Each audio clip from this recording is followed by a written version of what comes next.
નમસ્કાર, પાટીદાર સૌરભ ન્યૂઝમાં આપનું સ્વાગત છે. વિશ્વ ઉમિયા ફાઉન્ડેશન દ્વારા કચ્છમાં મા ઉમિયાના દિવ્ય રથના પરિભ્રમણનો વાંડાઈથી પ્રારંભ થયા બાદ હાલમાં આ રથ સરહદી લખપત તાલુકાના પાટીદાર ગામોમાં પરિભ્રમણ કરી રહ્યો છે.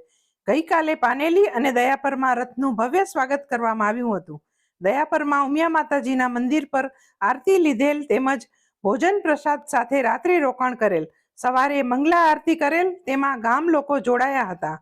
આજે ગડોલી ગામે રથનું શાનદાર સ્વાગત કરવામાં આવ્યું હતું. વિશ્વ ઉમિયા ફાઉન્ડેશન કચ્છના અગ્રણી નરોત્તમ પોકાર, અશોક પટેલ અને ગંગાબેન સેંગાણી ખાસ ઉપસ્થિત રહ્યા હતા.